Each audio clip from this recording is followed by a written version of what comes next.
Welcome to the hottest real estate topics on the planet, keeping you up to date with all the creative ways to buy and sell real estate without bank qualifying, so anyone can build real income starting today. Here is another great show with Dealmaker Bill and Pete the Rookie.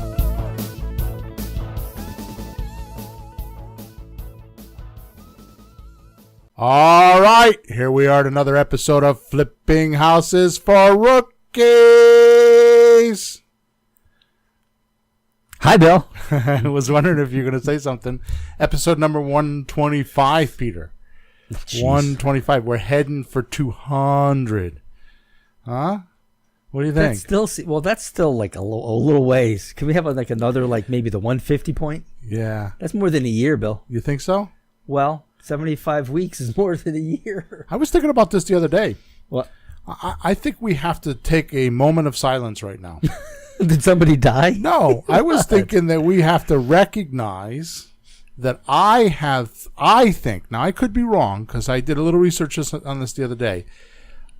Bigger Pockets has like the most amount of podcasts in real estate investing. Yeah. And I think we're right behind them. Yeah. I don't know of anybody else that has this many episodes. So we're number 2. We try harder? No, I guess you could say that. I'm not trying to compete with Bigger Pockets by all means. I mean, they're in a league all by themselves. Mm-hmm. My only point is that we've got 125 shows. Well, Bill, I don't know about you, but I'm really stubborn. You are? When I start something, I just don't know how to stop. I just can't quit something like that's why you got into real estate. Yeah, well, I needed something else not to quit and one other game plan. But yeah, I just stick around with things. And I know you're just tenacious. Sometimes. All right, today's episode is called Checklist to Avoid Dysfunctional Deals That Could Cost You Everything. That's why I came today, Bill. Yeah? Yep. Okay, good. I forgot to bring my notebook though, so I'm going to copy yours on your printer when I leave. So the description I wrote is actually I wrote this yesterday or day before yesterday, and then I wrote an email this morning, so it's kind of like I don't know which one to read, but we'll read the description that I wrote for the show, okay? What are we going to share? Oh, here we go. I'm going to get my shit straight because I'm kind of still in the email I was writing earlier, so I'm going to put myself in present time and read this. No crooked shit on the show. What we are going to share in this podcast might be downright disturbing to some listeners. In fact, there will probably be some that start to listen to it, Peter, and shut it off in disgust. I'm leaving now. Only because they may have lost money on deals and now realize that if they followed this simple 15-step checklist, they would have saved thousands, if not tens of thousands. Excuse me? Yeah. Why have I done this? Well, we just lost on a couple deals. Why are we laughing? Actually, I'm on a mercy mission today, Peter. The big thing you should get from this episode is a high-earning real estate investor has figured out how not to be a doer of the deal, but instead be the maker of the deal. We're going to cover that. Mm-hmm. Once you have some, and I don't mean a whole lot, competence, the real money comes from hooing. I saw that. Like, what the hell is hooing? Are you Dr. Bill? Yeah, this is Dr. Seuss. That's what Emma says. That sounds like Dr. Seuss. Hooing in each deal. So the real money comes from hooing in each deal. After you learn hooing, you will soon realize it's just math, not magic. But you got to know how to do the hooing first. So let me explain it, right? So there's hooing and there's math. Yeah. All right. So what we're going to do is the first couple minutes, I'm just going to kind of pre-frame the checklist. We are definitely going to go over the checklist, but I kind of want to pre-frame it so that you're in the right mind. God bless you. You're in the right mind and you can think with the checklist. So there's a couple points that I want to bring up before we talk about the checklist. I don't want to kind of go off on a tangent and spend 20 minutes like talking about all this other stuff because I want to talk about the checklist. Right. Okay, but I just want to kind of get the pre-frame or the setting of why some of these things might happen. Now, I could just do the checklist, but no, that sounds right though, because it has to fit into a real life scenario. And yeah, it's not just a list. There's people and houses and whatever. So number one, I always talk about you need to find and communicate to a motivated seller, right? Yeah. That's the whoing. I thought so. Whoing. So whoing. Defined as finding the right who. Yeah, it's like the exact right person, right? So you need to just match your plans of deal structuring with the seller that either doesn't have a plan or they're flexible enough to go along with your plan. Yeah. Most important, when you're trying to make your case, much like a lawyer making a case, or in this case, our offer. Yeah. Right? Yeah. In a deal, make sure that your audience or your juror, because they're juring you, right? It's like being in court and you're being jured. Oh, they're judging you. They're judging you. Absolutely. Is financially or mathematically and mentally able. So they have to be financially able. In other words, the math of the deal has to work. In other words, you can't buy a $200,000 house by taking over the payments if the payments are $4,000 a month, because who's going to pay you $4,000 a month for a $200,000 house? Sure. So the math has to make sense. Yep. Or you can't pay $280,000 for a $200,000 house. Mm-hmm. We could pay $230,000 or $240,000, but not $280,000. Mm-hmm. There's a limit. There is a limit, right? So you have to make sure that they're financially, right, able to do it. I'm sorry, mathematically able to do it. Mm-hmm. Then you have to make sure they're financially able. Like some people, are selling their house because it's a savings account for them. Yeah. And they're just looking to tap out their 10 or 15 or 20 grand because they want to go, or 30 grand or 50 grand, whatever it is, because they want to go buy another house and they want to take the money out of this house and go use it for something else. Right. So they need the money. Right. Which there are ways that we can do that and we can help them, but what they don't realize is for them to get their money, there's a cost to the sale, and it's actually the least amount of money they're going to get for their house is to sell for cash today. Right. They don't know that. No, and you bring up a good point. We're supposed to be the experts. Some of us are still learning, perhaps, but we still would know more than an average seller because they don't have any training at all. It's just, I don't know, what they hear from the cousin. Right. Or their brother did this, or they sold a house 15 years ago, and we should know more. Right. So they have to be, the deal has to mathematically make sense. Then there has to be some financial abilities, like they can wait for their money and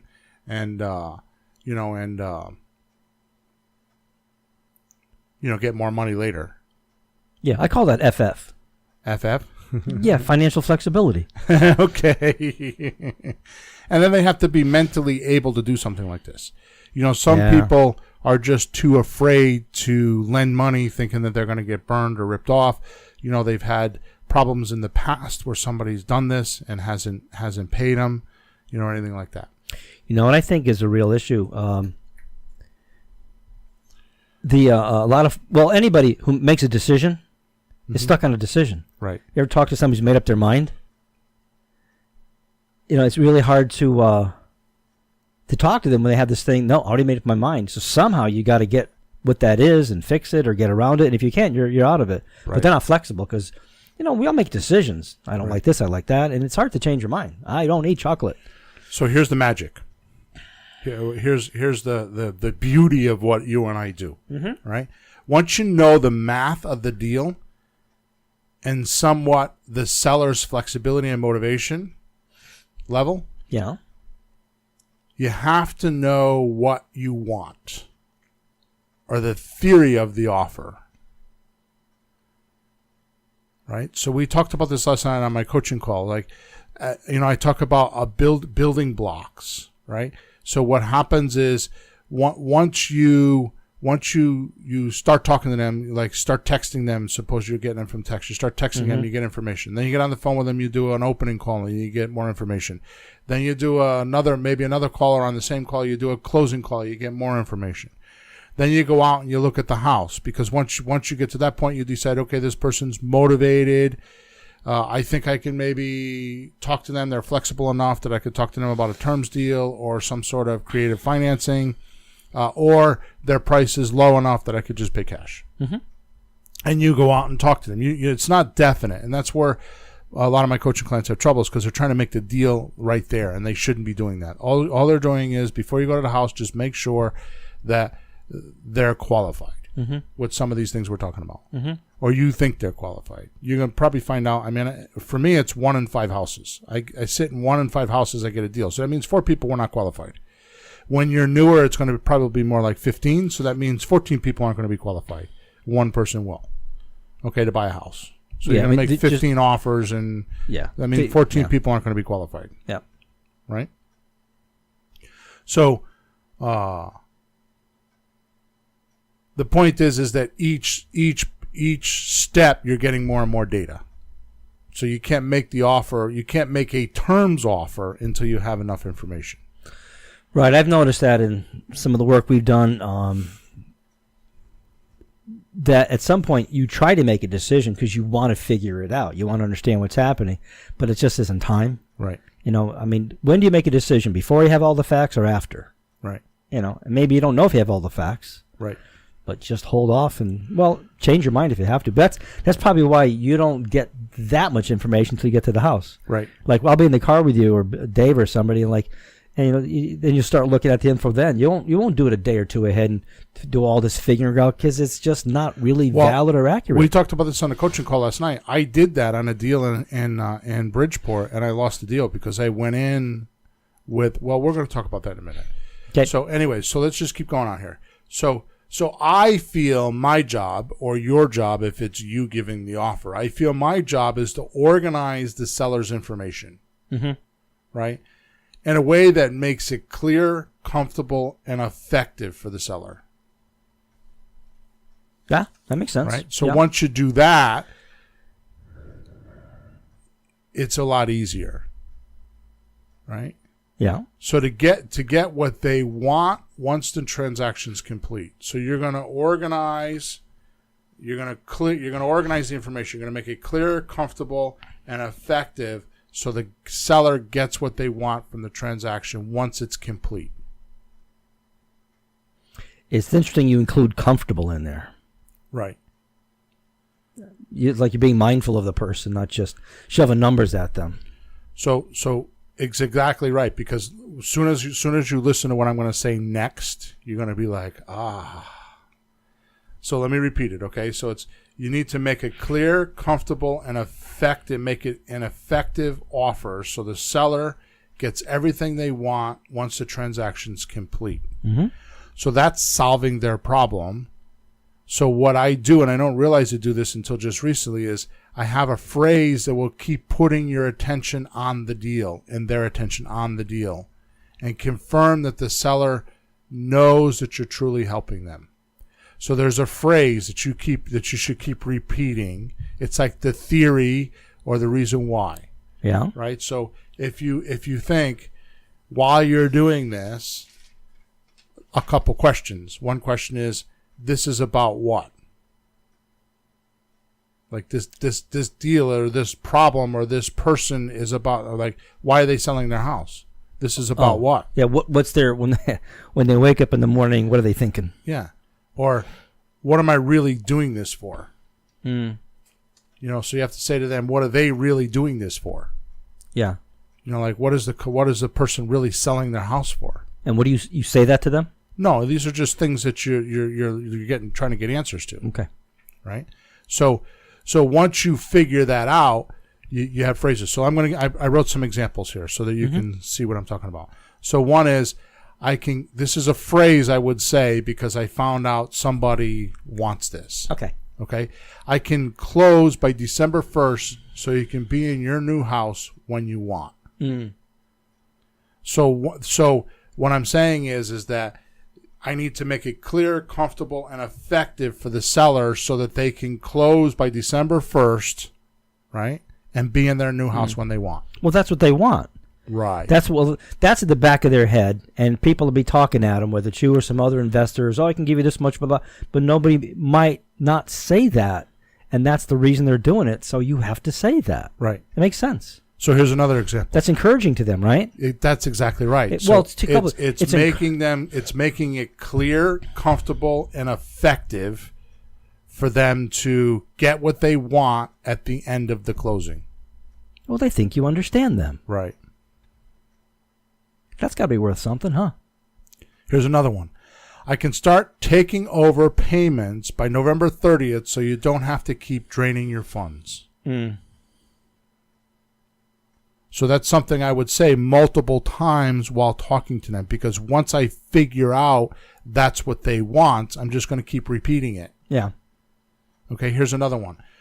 With this lease option, you become the bank and don't have to worry about the house and the tenants any longer. Now, you've heard me say that how many times? Right? Yeah. So with this lease option, you become the bank and don't have to worry about the house or the tenants any longer. Because that's what they want. Yeah.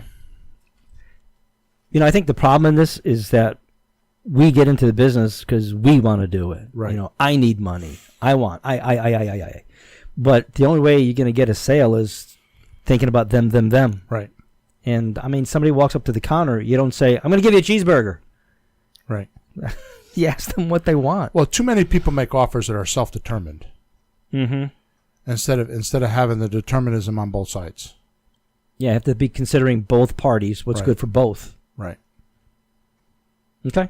Interesting. Well, I like the way, we've said this in a few different ways over the podcast, but what you're saying today is how you use that and repeat it to help them understand that you're really trying to help them with the actual issue. Right.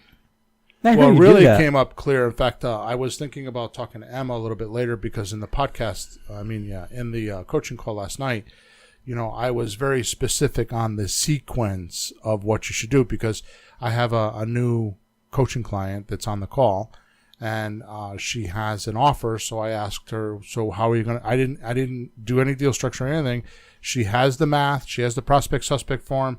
She has determined that they are motivated, or that they will talk about terms purchase. In other words, taking payments until we can pay them off. And they have like $100,000 worth of equity. So I said to her, okay, so what are you going to do when you go in the house? Okay, you're going to walk around, you're going to look at the house, look at the bedrooms, look at the kitchen, da-da-da-da-da. Okay, then what are you going to do? And I was floored. Absolutely, like almost fell out of my chair when I went around the room and I heard what each one of my advanced coaching clients would do. I just heard that driving in. Oh, you listened to it this morning? Oh, sure. That's what I do. I come in, I'm catching up from last night, and guess who got it right? Yeah. You did? Yeah. Yeah. I was thinking, what happened to blah, blah, blah? Well, where did that go? Well, doing a presentation and doing all the right things. Yeah, where'd the presentation go? But my point is that what we're talking about is right at this crucial point. So you looked at the house, and now you sit down with them, and you need to really dig into why are they selling the house. Yeah. What happened in the chain of events? So they own this house for 5 years or 3 years or 20 years, and now all of a sudden today they wake up and say, oh, I'm going to sell my house. Why did that happen? But it wasn't today. Whatever, I'm just saying. No, it was one day. Yeah, but I'm making a point, and I've said this a few times, and I'm not sure if anybody's heard me or if I'm just making crap up, but to me, I got two questions. When did you decide to want to sell the house? Right. And what happened? Yeah, because it wasn't today, and they might not even remember what it was. They just walk away with it. You just got a bad feeling someday. You don't even remember what happened. Yep. And you have to know what happened so you can go back, oh, that's what it was. Maybe you can do something with it now. Okay, so the last thing I want to say, and then I want to get off of this because we could talk another hour on this topic. Tune in next week for the checklist. Yeah, no. Selling the house was a solution to a problem. Ah, yeah. So what was the solution? Like, I don't want these payments anymore. I don't want to do the maintenance anymore. I don't want to be an accidental landlord anymore. I couldn't sell it before, so I put somebody in there to rent for me, and now I don't want to do that anymore. They're selling the house when they put it on the market, either on the for sale by owner list or with a realtor, was a solution to a problem. Yep. So you got to figure out what that problem was. Yep. And you are not going. And now, if you just want to offer them cash, like on the MLS and like so many other investors do, you just want to offer them cash and say, "Here's your money, go away." Then you don't need to figure out what their problem is. Mm-hmm. But if you can't, they don't get to talk to them. Right. If you want to do a terms purchase where they allow you to make payments until you can pay them off, you need to find out what, when, where, and how. Because otherwise, you're not doing the deal. Because you need to make it beneficial to them to wait. Yeah. And if you don't know what the problem is, you may miss the benefit. Because at the end of the day, they're paying you a shit ton of equity to solve their problem. 20 grand, 30 grand, 50 grand, 100 grand, whatever. They're paying you a lot of equity to solve that problem. So you better know what that problem is because they're paying you a lot of money for it. Okay? Yes, sir. It makes a lot of sense. Yeah, absolutely. So with that said, here's the checklist. Are you ready, Peter? That's what I came here for today. All right. So the checklist to avoid dysfunctional deals that could cost you everything, Peter. And that's possible. Oh, geez. That is possible. Now you scared me. Number 1, as we just spoke about, deal with motivated sellers. That means that they're chasing you to do the deal. You're not chasing them. And that's because you've done proper hooing. All right, give us your definition Of? hooing. Hooing is finding who you want to do business with. In other words, the perfect client. So who are they? And it's not like you convince somebody to be the who, is it? No, it's just that they're seeking you out, and you don't know it. Like, for example, I'll go to like my meetup, and somebody will tell me, "Hey, I got my buddy wants to sell a house." I hate those deals, Yeah. because they're like treating me like I'm a realtor. Call this guy up. He wants to sell your house. And yeah, I want a 199, and you got a brand new kitchen, and I put a new floor in, and I put a new deck on, and he's still in love with his house. And he's just looking to go to the bank and cash in on his savings account because he would like to go somewhere else. Okay, Doesn't have to. right. To me, the difference between desire and interest is huge. And what I do is I look at those two things because there's a desire. To me, a desire to sell a house is I wish I could sell my house. It's like, yeah, if I could sell my house, I would do this. Yeah, it's all on their terms, though. Right. There's no flexibility. If they get their way, they get their way. Right. So basically, in those situations, the salesperson or the person trying to buy the house is doing all the work. And if we happen to like tickle their fancy, then they'll do it. It's kind of like chasing a girl. You know what I mean? Who doesn't like you? Yeah. But she's so cute. That's exactly right. Too bad. It's very whimsical. Too bad. And if you're in the right place at the right time, well, there you go. So this would be unrequited real estate? Yeah, we're making the show a little crazy. So interest is the other way around. It's like the seller's very interested in you helping them. So they're chasing you. Right? So what I do when I'm evaluating deals, and this is very important, when I'm evaluating deals, especially for my acquisition manager, is I look at who's doing all the work. Is it the acquisition manager or is it the client, the seller? Yes, like if somebody never calls you, it's not a good sign. Right. Or what they say nowadays, they ghost you. You text them and they don't respond, or you call them and it takes them 4 days to get back. Right. So that's a good indicator of a good who. Who you want to deal with. Right. And unfortunately, one of the things that happens in this business that nobody talks about, Ron LeGrand is the first one I ever heard it from, is this thing called a suspect. Because suspects kill the business, especially with realtors, because they deal with a lot of suspects.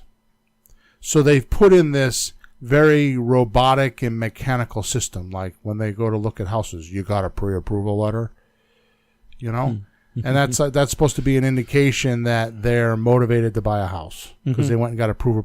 They went and spent 4.5 minutes with the mortgage guy on the telephone and said, "Yeah, I make $85,000 a year, and my wife, and he says, "Oh, okay, you would qualify." And then they go off and they try to buy a house, right?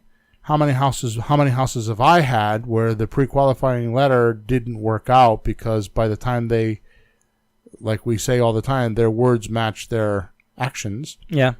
In other words, yeah, I make 85,000. Now he needs to prove it with pay stubs and can't do it. Big difference. Yep. All right. So deal with motivated sellers.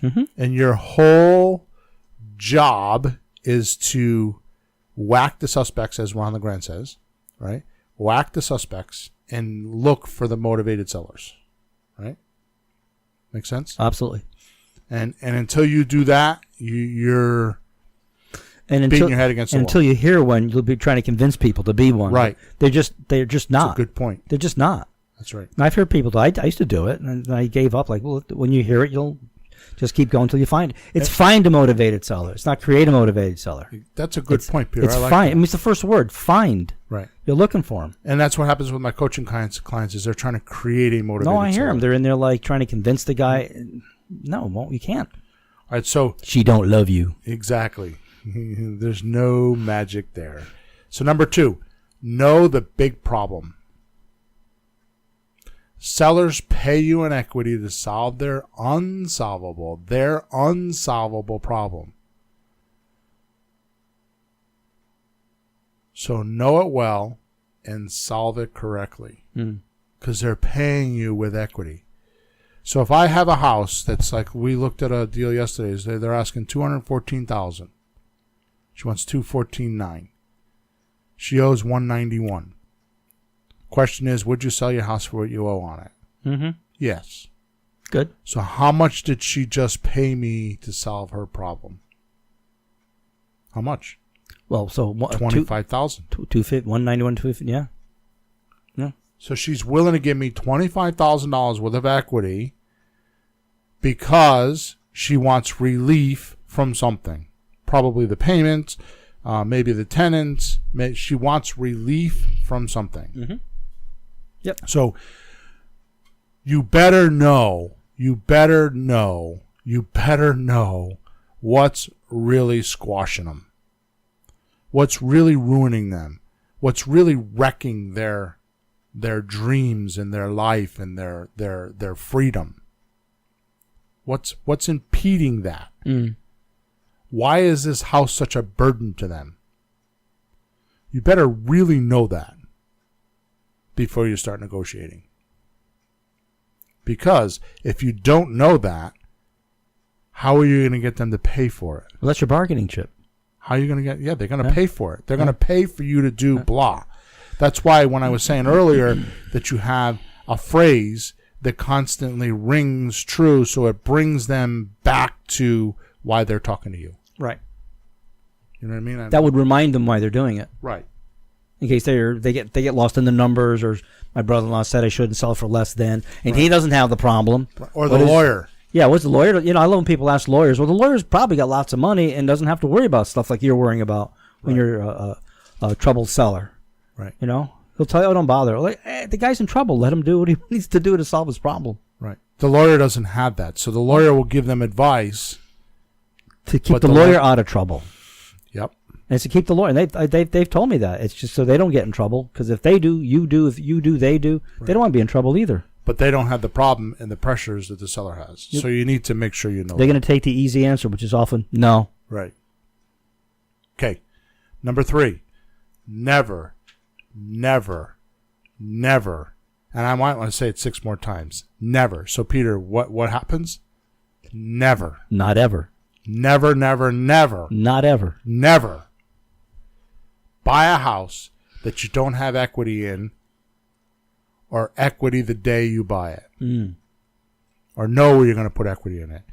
So never, ever buy a house that doesn't have equity in it. Now, the only time that's different is with a slot deal, when we know that we're going to buy a house and create our own equity, but we know where the equity is. On the close, there would be the equity there. So the day you close on the house, whether it be you're writing a lease option and you're signing documents, whether it be an option agreement, you're signing the document, or you're getting a deed, do not, ever, ever, ever, do not ever do that unless you know where your equity is and you're satisfied with it. Always make sure you have equity. Not even cash flow, because cash flow is not enough. That's a few $100s. That's not enough. Equity. Yeah. Equity. Yeah. Okay. Okay? Yeah. So that was number 3. How are we doing so far? You speak truth, Kimusabi. Yeah, from experience. Number 4, if you have no or low capital, in other words, money to buy houses, or don't want to risk capital, stay in the pretty house business. Mm-hmm. This means doing terms deals and not putting up large sums of money for ugly houses.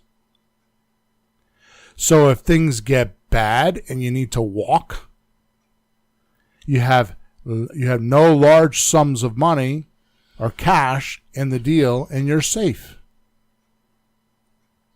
So if you're worried about risk and worried about losing money, what do? Don't put money in the deal. Yeah. We talk to people like, I want to do this, I want to do that, but I got no money, but I want to do this. Well, don't do that. Do a terms deal. So don't do ugly houses, because ugly houses, you need to put money in the deal. Why don't they have TV shows about terms deals? Yeah, exactly. Not Right? sexy.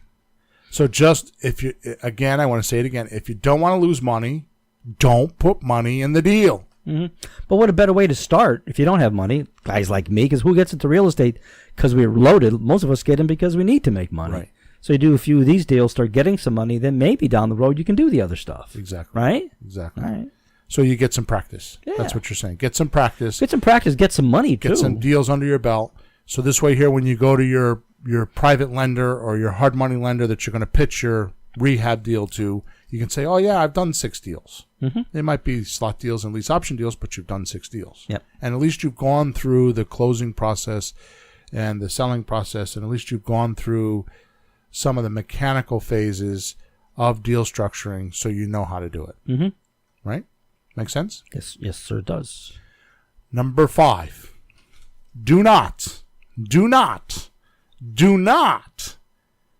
use your own credit or bank loans to buy property.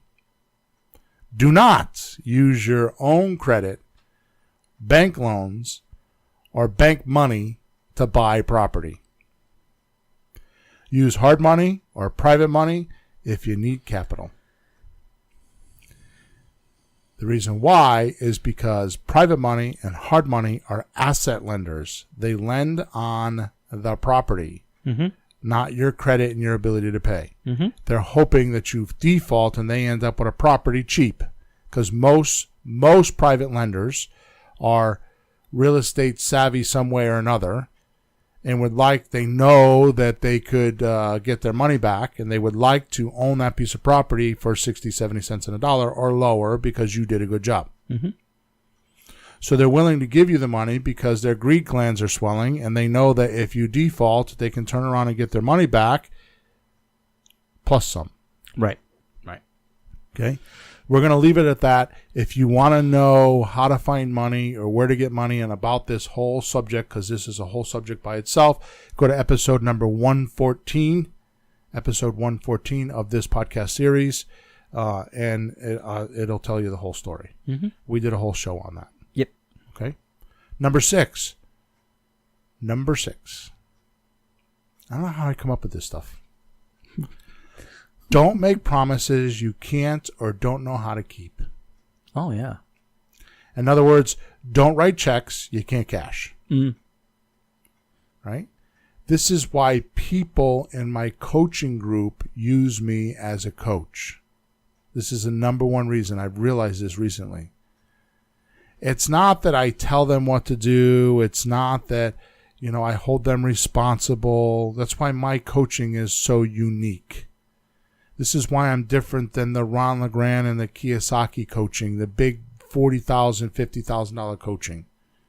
What makes me extremely unique is I'm the safety net. Once my coaching client gets a deal, I become their partner. And I don't mean financially, and I don't mean legally, I mean mentally. Mm-hmm. And I stick with them, and I make sure, to the point where I have a client right now that just he just can't seem to get the words right. He's stumbling and he's just horrible on the phone, and he just gets nervous, and some of the craziest things comes out of his mouth, to the point where I'm actually on the phone with him now with his clients, making some offers so he gets a deal. Right now, I don't know any coaching client. I don't know any coach that does that. You pay $40,000 or $50,000, you get your half hour a week. They tell you what to do, and that's it. If you don't do it, shame on you. My coaching's much different than that, and the reason why is because I don't want them to make a promise they can't keep just because they heard it in a seminar or on a podcast or in a webinar or something like that. Right. I don't want them to do that. So I'm there, the safety net, all the time, making sure that they can cash the checks of their promises. And I go above and beyond every time when that happens. I've seen you do it, taking calls all over the place. Yeah. Yeah, and this is not about my coaching thing at all. It's just that that's what it takes sometimes to do deals, right? So I'm reading my notes here, which I don't understand. So knowing your buyer is important, right? Is this the same point you're on? Yeah. So knowing your buyer is important. You got to be able to know your buyer to make promises. Do you understand what I'm saying? Well, yeah, you'd have to know what they need, and you promise just what they need. No. No? Okay, explain me then. Yeah. So your buyer is the person you're going to sell to. Oh, the buyer. I'm thinking seller. Yeah. Yeah. Exactly. Yeah. So knowing your buyer is important, because if you know who your buyer is, if you know your exit strategy, you know you're going to sell on a lease option, generally, and you know what they're willing to do, you can promise that to your seller. Well, when you do deals, us newbies are still so enthralled at the front end. You're thinking of the back end, right? From the front end. How do you walk into something unless you know how to get out of it? I reverse engineer most of my deals, and most people don't do that. No, you should, because you don't just hey, I bought a house. What are you gonna do with it? I don't know. Yeah, so smart. The exit strategy will help you make the offer to the seller. So in other words, you're making promises to your seller, like I'll pay you $1,300 a month. Well, how are you going to pay them? Well, you'd have to know that you can get $1,500 or $1,600. Right. You need to know your buyer is going to give you more money than $1,300, and you're going to be able to do it. And if the buyer's not going to give you more than $1,300, then you don't stay in the deal. That wouldn't be smart. So so you're just. It's like an avatar. Right. Okay. Okay. Absolutely. Number 7, don't have tunnel vision. Don't be inflexible about what you would do personally. Don't be inflexible about what you would do personally. In other words, I wouldn't buy this house. I don't like it. Oh. I don't like the colors of the walls. I don't know, something stupid like that. So you personally would not allow someone to put put your deed in their name and let you take over the payments. You personally wouldn't do that. Right. Okay. Yeah. Gee, I would never do that. I would never sell a house for that. Why would anybody? Shut up. So because you personally wouldn't do it doesn't mean that the person you're talking to would. People do all kinds of crazy things or have reasons for it. Right. You don't have the reason, so it's got nothing to do with you may not have experienced the problem that they have right now, and you have no idea how they feel in the facets of that problem. Right? Yeah. Yeah, I get it. So always ask what would make them satisfied. So always ask your seller. So focus on, and this is important, focus on the few, not the many.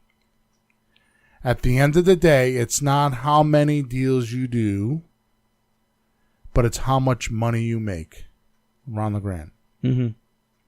At the end of the day, it's not how many deals you do, but it's how much money you make. Yeah.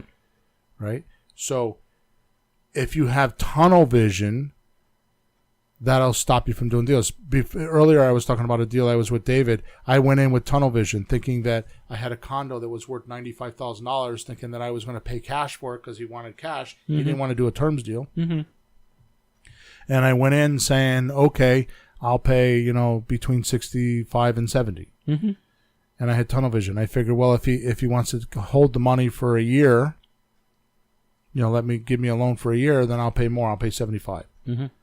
I was in the house 15 minutes and we left. What was your exit on that one? So I was just going to sell it. Okay. Fix and sell? Yeah, it didn't need to be much fixing. Okay. I was just going to sell it for $95. Okay. But I had tunnel vision because David, my acquisition manager at the time, said that, Bill, I would have done that deal because if you pay, he wanted $85,000. He says, I pay $85,000 because you can get $1,200 a month.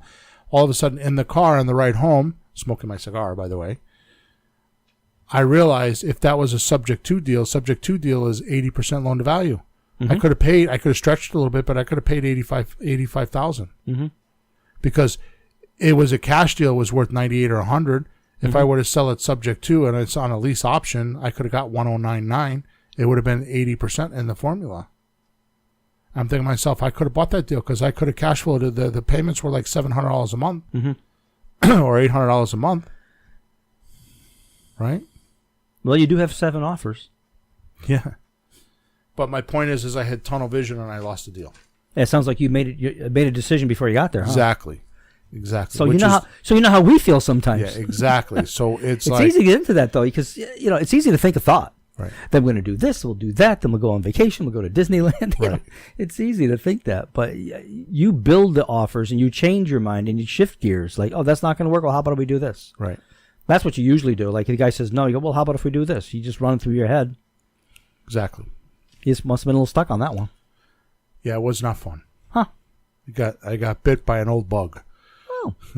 Sometimes you got to relearn your lessons. Exactly. 8. Here we go, Peter. Number 8. Be honest. Be honest and create a comfortable environment to the seller. So he opens up. Now we're kind of backpedaling a little bit here, but this is so important. It's easy to say, hard to do. So be honest and create a comfortable environment so the seller opens up. The way I do that, and you are going to go, aha, in a minute when I tell you this. I'm ready.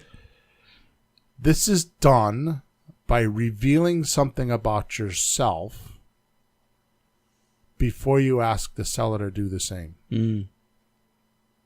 So you know me because you've been in so many offers with me. I tell a lot of stories. Yeah. I talk a lot anyways. Anybody knows that, right? Mm-hmm. The reason why is because I'm constantly creating a safe environment for somebody to talk to me. I've had so many people say to me, how did you get him to tell you that? The way I started off with is I will start that, and this is where I was talking about my coaching clients last night, is so you start texting, you get some information, then you get on the phone, you do an opening call, you get some more information, you do the prospect suspect form, you get more information, you decided that once you get the prospect suspect form, okay, they seem flexible, the math makes sense, I should go out and talk to them because I think my plan and their plan could match. Right? Mm-hmm. Now you get in the house, you walk around the house, you decide the house is not dysfunctional, it doesn't have any weirdness to it, you think it's a house that will qualify for one of your programs, something that you can sell. You sit down at the table and you start. And if you notice, when I start, a lot of times I relate to something they've said, and I tell them a story about how that's happened to me or somebody I know or something I read. Yeah. You're sharing common ground then. I let them know that I've been there, done that, or have experience with that, and I reveal a story that they can relate to, and it makes it a safe environment for them to start communicating to me, because now I'm not just some business guy on the other side trying to hold a gun to their head and steal their wallet. Yeah. Well, that's what they're expecting. That I'm actually a real person. Yeah, and you have to disarm them and be honest with them and Right. show that you're human. And sometimes I tell them stories that don't turn out good. I tell them the truth, like I messed up, or I did this, or I did that. And I just tell them. Yeah. So be honest and create a comfortable environment so the seller opens up. I will tell you, out of all 15 that I'm going to teach you today, that the most underutilized and the most dismissed technique to buying houses is this. If you don't fully understand this and don't fully know how to do this, you will not buy as many houses as I do, or as Ron LeGrand, or as all the other guys that know how to do it. This is a 7-figure earner right here. You know, it's a little scary because in today's world, a lot of people can't talk to each other. Right. So, how do you practice that? Just talking to your friends, or go take someone to coffee and listen and share stories, and not text them, but sit in front of them and actually talk? Now that I've at least clarified what it is, you can at least see it. Yeah. That's the first thing. But I'm going to tell you, this is a 7-figure earner right there. For sure. To me, this is the most important out of the whole 15. Number 9. If you put money into a deal, get the deed. Otherwise, you're not protected. The money's not protected. Now, I have to clarify something here, because I've for 125 shows talked about not putting any money in the deal. Like, if you put $10 in a deal, get a deed. Is the insinuation that I've given. I will let you know that national average, and the way I've been trained by all the big boys, is no money in the deal is up to $5,000. So if you put in $2,000 or $3,000, that's considered no money in the deal. Yeah, for in a pretty house, you're just doing a little cleanup, just Right. sprucing up. I personally don't like that number. I think $5,000's too much. You know, sometimes, you know, I'll swing $2,000 or $3,000 as long as I know I'm safe. But the point is that you don't put any significant money into a deal. If you don't have $5,000 and $5,000 is a lot of money to you, then don't put $5,000 in. But if you had a house that you would get a $10,000 or $15,000, $20,000 deposit or down payment, putting a few thousand in would make that happen. Right. To track the right guy, you get your money back, and you're okay. The point is if you put that money in, it's at high risk because you don't own the house. Yeah. If you put $2,000 into a lease option house and the deal goes away, you just lost $2,000 in a blink of an eye. Okay. So don't put money into a deal unless you get the deed. Okay. Sure, I wouldn't repair my neighbor's house. Right. That's exactly right. It really is. It's with not your the house. With the hopes that someday he's going to sell it to you. Yeah. Right? All right, good. 10. If you don't know how to rehab, stay away. Those are the hardest deals, and they have tons and tons and tons of risk. Yeah. Okay? So if you don't know how to rehab, then stay away. Yes, sir. Just don't do the deal. What do I mean by rehab? Oh, renovating. Like on TV. Right. So I'm not talking about like painting and maybe carpet. I'm talking about like hiring contractors. I'm talking about getting insurance. I'm talking about, you know, A new kitchen, yeah, new bathroom, yeah. new fixtures, new appliances, counters. So I'm cabinets. not talking about signing a lease option with someone and going in and painting. You know, what I'm talking about is that you buy a house with a private lender, hard money, because, by the way, I got news for you. I have alarming news for you. I yet have met any lender, private or not, that will lend you money without some personal guarantee. Every single note that I take has a personal guarantee. I just don't know of any lender, unless they're completely stupid. And by the way, most stupid people don't have money. Now, there are people that hit lotteries and, you know, stuff like that are kind of not smart. Yeah, it doesn't last long. Yeah. But that's not going to build your business. No. You are going to have to personally guarantee it. Well, I wouldn't lend money, just like, don't worry about it. Right. Number 14. So we okay with that? Did you skip some? Oh, yeah. I skipped a whole bunch, didn't I? Well, you were on I was 10? on number 10. 10.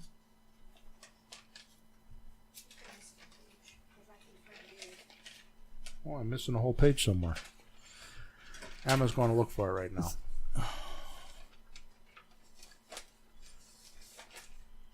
Yeah, that was pretty good math, huh? Go from 10 to 14. I was thinking, wow, we're finishing up early, Peter. There are 15? There are 15. There's another page. Yeah. Okay. We're waiting for Emma to find them. Are these in any particular sequence? I don't know. Can you do another one while she's looking? Yeah. So we'll just go on to 14. As long as the sequence isn't like, We'll miss 11 and 12, I guess. Keep looking. 11, 12, and 13. Wow, that's interesting. Maybe it's only 12, Peter. Well, 12 was a nice even number, too. Oh, she found it. Well, it's still on the pad. Oh. That would make sense. Well, wait, how'd you get to 15 and skip 11, 12, 13? No, when I pulled them off the notepad, I probably didn't rip it out. But you ripped out the last couple. Yeah, exactly. Seems like you skipped over it. Who knows? But here we are at number 11. All right. 11. Thank you, Emma. Oh, this is a good one. I'm glad we didn't skip over this one. Make offers. How much time are we at? We're at 50 minutes. Okay. Make offers based on equity the seller has, not on what they owe. So let me explain. Oh, yeah. They can't control what they owe. So why embellish that or make any of that a stumbling block? So you have a guy that he's trying to sell a house for $200,000 and he owes, we'll say, $150,000. Most real estate is negotiated on, I need $200,000. Yeah. Well, they need $200,000 because they're mistaken with how much it's going to cost them to sell. Some think, oh, I'll just pay the realtor 6%. It's going to cost me $12,000 to sell, and I get the rest. Mm-hmm. Or some over-embellish it and say, well, I don't know how much it's going to cost me to close, so I better ask a higher number. How many houses have we been in, or how many people have you heard say, well, if I don't sell it with a realtor, I'll sell it cheaper? Mm-hmm. Right? Mm-hmm. Which brings me to number 2, which is negotiate what the seller is going to get for the deal, his equity or profit. Right. Well, in anything, the thing of the house is it's a house. It's not even a car. It's not a laptop. It's not a guitar. There's a lot of cost in it. It's big. There's a lot of parts to it. So when you get down to the nitty gritty, there's a number that people don't really figure out. Right. So knowing this will get you a lot further than most when talking turkey. Yep. And it keeps you on track for what the seller is really thinking and what's on his mind. Or should be thinking, right? They should know the truth. Right. So you need to know 2 things, major points you need to know before you make an offer. 1, what's their loan to value ratio? Yep. How much do they owe? Mm-hmm. Right? Yep. 2, how much is it going to cost them to sell? Mm-hmm. You add those numbers up and you subtract them from what you're going to, or from what they're going to get, and that's the equity. Mm-hmm. So if I do that with someone, which is the reason why the cost to sell worksheet works so amazingly, is because it does that for you. They do that for you. You give them the cost to sell worksheet. You walk through it with them at the kitchen table. Mm-hmm. Right? And it shows them how much they're going to get at the closing. Now you take one of the 7 deal structures and you figure out how are you going to pay them that equity or that profit. Are you going to pay it to them all now? Or are you going to give them, are you going to pay it over the course of a year or 2 years or 5 years? Are you willing to give them more equity because they're waiting? So suppose the guy with the $200,000 house has equity of $25,000, just Mm-hmm. for a make-up number. Mm-hmm. Okay? So how are you going to pay him the $25,000? Are you going to give him monthly payments for his equity? Are you going to put it in a note and pay it when your seller buys you out? Are you going to rent from him and then when you're in that, and then pay him a little bit every month? I mean, how are you going to pay that equity? I would take a wild guess and figure that it depends on what the fella needs. Exactly, which is why we talked about earlier what's going on. But the point is when you're negotiating, you should negotiate the profit. I learned that by accident one time. I'm not going to tell the story now because we're at the end of the show, but I learned that by accident one time. Because I had a guy that was asking me $120,000. I was trying to negotiate the deal, and we were like, he needed $10,000 in cash, and I couldn't pay him, thinking that he owed $120,000. So all I did was we were in a Dunkin' Donuts, and I asked him to give me if he had his bank statement. I actually called the bank and found out that he owed $85,000 or $80,000, not $120,000. He thought he owed $120,000. Jeez. So I said to him, if I give you $10,000, would you be happy? Yeah. Anyways, I gave him $20,000. I gave him $20,000. Why did I give him $20,000? Because I thought I was trying to make a deal for $120,000 or $110,000. It's $85,000. There's more equity in the house. The loan was less. So, but my point is I concentrated on his equity, and that's how I made the deal. Which, by the way, I held that house for 13 months, and I made about $400 a month positive cash flow. The tenant pissed me off, so I sold the house and made $78,000. Sold it from under him, huh? Yeah. Jeez. Okay. Yeah. So it was because I negotiated the equity. Okay. Make sense? Yeah. Which brings me into number 12, which is use my 7-offer strategy, so you know what the seller is willing to do. Right? So no matter what they ask for the house, you have an offer. And that's a big, when you come onto Bill's Planet, that's it. Once you get that sellers come to me, I don't go to them. Once you get that part figured out, the next barrier is well, what happens if they ask too much money for the house? It's a $200,000 house and they're asking $190,000. How are you going to buy that house? That's the 7 strategies. I'm not going to explain that now, because you can go to flippinghousesforrookies.com/free stuff. flippinghousesforrookies.com/free stuff. And the 7 strategies are there. You go there and watch them. There's one video that explains all 7, and then each one is broken down not only how I buy them, how I make the offer, but the results of how much money you're going to make and why. That's the core of my system. Right? Well, if you go into a house thinking, I'm going to buy it cash, I'll give them a real good offer, and it doesn't work, you're out. Right. If you're in a house, I'm going to wholesale this house, and they don't want to do that, you're out. Right. So why not have 7 ways to do it instead of 1? And this allows you, just based on what you're saying, to do 1 to 3 offers when you're in a house.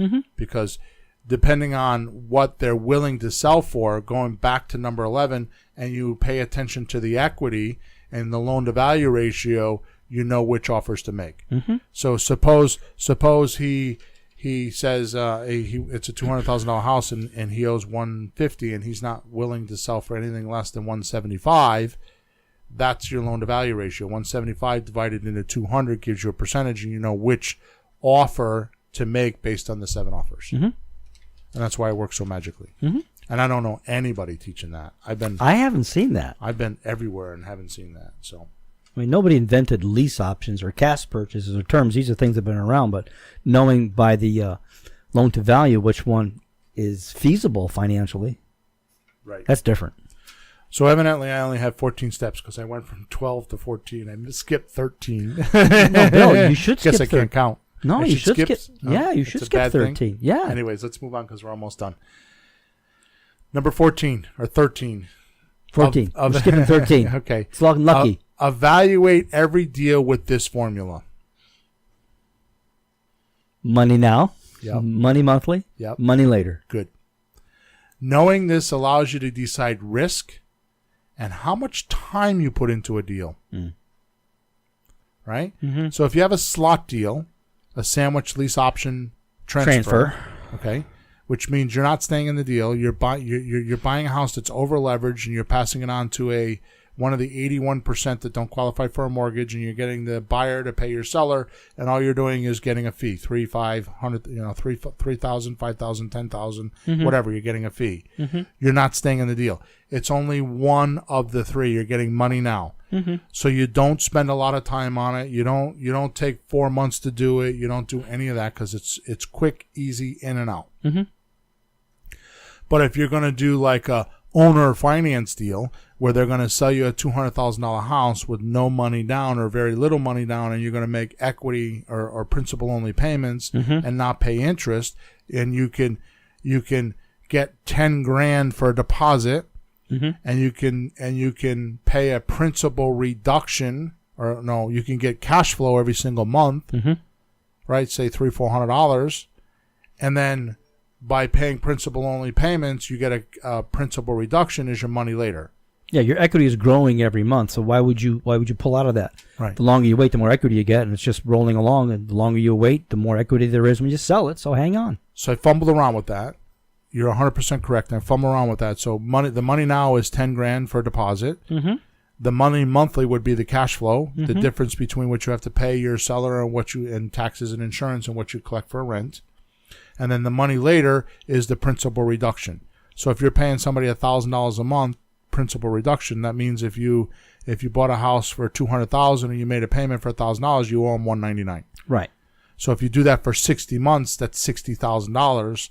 So that's your money later because your tenant is actually renting from you and not getting the principal reduction. So every time he pays you, you're paying your seller. Yep. It's in the math. Yep. Okay. So knowing this allows you to decide risk and how much time you should spend on each deal. This keeps you focused and where and how to make money. Not landing on Gilligan's Island after the 3-mile tour. Because that happens a lot to all of us. You know, you get lost. So you got to keep asking, where's the money? Right? Grant Cardone does that. Who's got my money? Yeah. Right? You also got to make sure you got a good captain. Right. Yeah. Mentor. Exactly. And then the last one. Yuck. Bill, that was a metaphor. Huh? That was a metaphor. Say it again. You also have to make sure you get a good captain steering the ship. AKA, Gilligan's Island? Yeah, AKA a good mentor. Oh, I got it. Okay, I missed that last part. All right, the last one. Give no attention or resources to anyone trying to sabotage or blow up the deal. Why nourish and make stronger a rabid dog that's trying to maul you? So respect those who respect you and your talents, and have standards on who you will give your attention to, your help to, your resources to, and who to assist. Eject jackasses immediately. That's a Ben Seidel thing. So you don't end up with toxic relationships. Or toxic relationships. So I'm going to read that again and then we're going to end off, okay? Yep. Give no attention or resources to anyone trying to sabotage or blow up the deal. Or in that fact, sabotage or blow up your ability to be a real estate investor. It's not just a deal. By the way, who's the number one, number one? Yeah. The two people that blow up deals the most. Realtors and lawyers. Right. They sabotage the deal. And why is that? And appraisers. Yes. Yeah. Well, not appraisers, inspection guys, inspections. Why do these guys sabotage the deal? I don't know, Bill. Why do They're not they? getting their fees. If you come along and they're not getting a chunk of the dough and you're not paying them off, then what do? Yep. We're bypassing them a lot of times in these deals. So Yeah.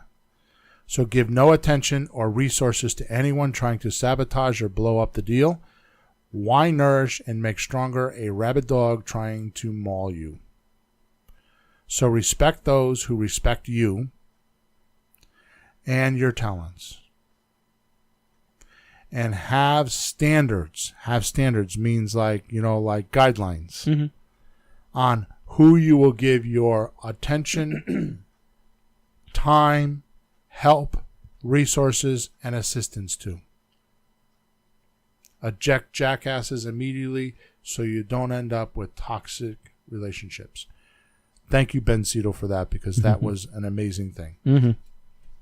because that's from his one of his books, Persuasion.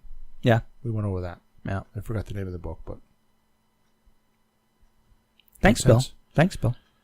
So I'll add number 15 someday. Actually, I know what it is. I just don't have the right words for it. I have to write it down. Okay. Okay.